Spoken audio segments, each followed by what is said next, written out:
단핵정국이죠, 그죠? 단핵정국인데 단핵정국 속에서 강남 분양에 5만 명 몰렸다. 서울도 옥석 가리기 심화라는 기사가 있어서 가져왔습니다. 자, 1, 2, 3 비상기업 사태 이후 서울에서 첫 분양된 아파트 단지 두 곳의 청약 접수가 몰리며 무난히 완판에 성공했다.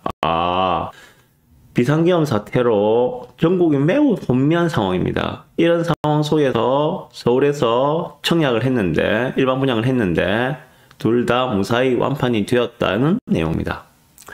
대출 규제 속에 정치적 혼란까지 더해져 매매 거래는 위축되어 있지만 분양시장은 영향이 덜한 모습이다. 이번에 11일에 서울 서초구에 있는 방배 아크로 리츠카운티라는 아파트가 있는데 700세대급이에요. 근데 여기에 70 한가구가 나왔었거든요. 여기에 34,000명이 몰려서 평균 482대 1의 경쟁률을 나타냈다고 합니다. 네. 특공에도 어마어마하게 몰렸더라고요.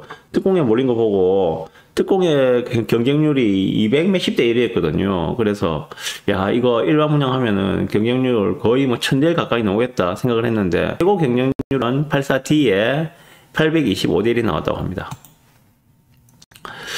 근데 이렇게 많이 몰린 이유는 뭔가? 당연히 싸기 때문이겠죠. 분상제가 적용된다는 겁니다. 분양가 상한제가 적용된다. 그래서 주변 시세보다 많이 싸다. 그럼 주변 시세는 얼마인가? 방배 그랑자이라는 아파트가 있는데 비교적 신축에서 한다고 하는 방배 그랑자이 84 같은 경우에는 최근 실거래가가 28억, 29억 사이라고 합니다. 그런데 이번에 분양한 아크로 리츠카는 분양가가 21억이 조금 안 되는 21억 정도로 보시면 될 것 같아요. 21억 정도에 나오니까 그 차익이 얼마입니까? 거의 8억이죠. 그러다 보니까 8억 로또 아파트를 해가지고 이렇게 많은 사람들이 몰렸다라고 말씀을 드릴 수 있겠습니다. 그 분양시장은 중도금 대출이 보장되는 등 중도금 대출은 한 번씩 이제 저에게 전화로 문의하신 분들이 있는데 중도금 대출은 진짜 신용불량자 아니면은 웬만하면 다 해줍니다. 중도금 대출은요. 그 조건이 있죠. 근데 중도금 대출은 세대당 2건까지예요. 예를 들어서 내가 분양권 하나를 가지고 중도금 대출을 받고 있어요. 그럼 한 건 더까지는 가능합니다. 2건까지는 가능한데 만약에 세 번째 분양권을 취득을 했다. 그럼 여기에 대해서는 중도금 대출이 안 나옵니다. 2건까지 가능합니다. 네, 참고하시고요.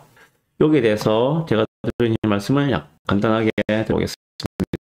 뭐 아무리 어수선해도 돈이 되는 곳에는 사람들이 이렇게 많이 몰린다. 사람들이 몰리고 있다. 하는 것을 알 수가 있을 것 같습니다. 이런 시국에 청약하면 청약이 될까라고 생각하는 분들도 있었을 거예요. 그렇지만 보시다시피 480대 1의 경쟁률을 보이고 있는 그런 상황입니다.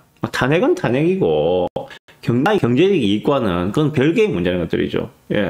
좀 요즘 뭐 탄핵 찬성 집회라든지 집회라든지 그러한 곳에 참석하는 나의 정치적 성향과는 무관하게 돈이 되는 것들은 한다.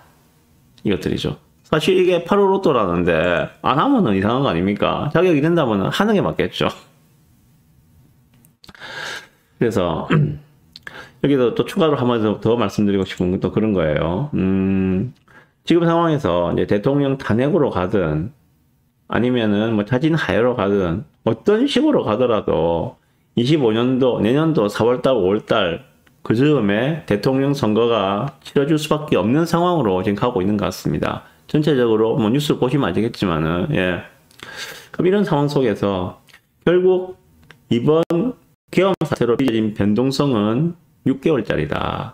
12월 1, 2, 3, 4, 5월 이번 이 계엄 사태로 빚어진 변동성 매우 컸죠. 변동성이 매우 큰 이 변동성도 결국은 6개월짜리 변동성이다. 이 변동성의 요인이 사라진다면 결국은 새롭게 대통령 선거를 하는 그리고 그 결과가 나오는 그 시점까지가 변동성이 작동하는 구간인데 새로운 대통령이 결정되는 그 순간에 이제 모든 변동성은 사라지겠죠. 그러면 다시 추세로 갈 수밖에 없을 것이다. 그래서 뭐 나라 걱정도 중요하지만은 나의 경제적 이익도 중요하니까 나라만 잘 산다고 내가 잘 사는 건 아니잖아요, 그죠? 누가 정주영 회장이 그런 말을 했었죠, 그죠? 내가 잘 되는 게 나라가 잘 되는 것이고 나라가 잘 되는 것이 내가 잘 되는 길이다 라고 이야기를 했다고 내가 알고 있습니다. 네, 나라 걱정도 중요하지만은 내가 잘 되는 것도 중요하거든요. 저번 주 방송 마지막에 말씀드렸어요. 지금은 각자 도생의 시대이다. 아무도 나를 책임져 주지 않는다. 나를 책임질 수 있는 것은 나밖에 없다. 그래서 지금 만약에라도 내 집 마련을 고민하고 계시는 분이 있다면은 지금 얼마나 좋은 타이밍입니까? 지금 거래가 거의 스톱 상태라고 보시면 되거든요. 거의 스톱 상태입니다. 이렇게 어지러우니까 이렇게 청약은 하는데 실제로 그 일반 주택, 일반 아파트 매수는 사실상 매수세가 많이 약화되었어요. 많이 약화되었습니다. 12월 들어서는 더 합니다. 11월 달에도 많이 주춤했는데 12월 달 들어서는 정말 얼음장 같은 그런 분위기가 지속되고 있습니다. 이럴 때 골라가면서 그리고 입맛대로 내고 해가면서 매수할 수 있기 때문에 얼마나 좋은 상황입니까? 매수 입장에서는. 반대로 매도 입장에서는 이 평구가는 피해서 팔아야 되겠죠. 언제까지? 다음 대통령 선거가 확정되는 그 순간까지는 기다렸다가 파시는 게 좀 더 유리하겠죠. 네.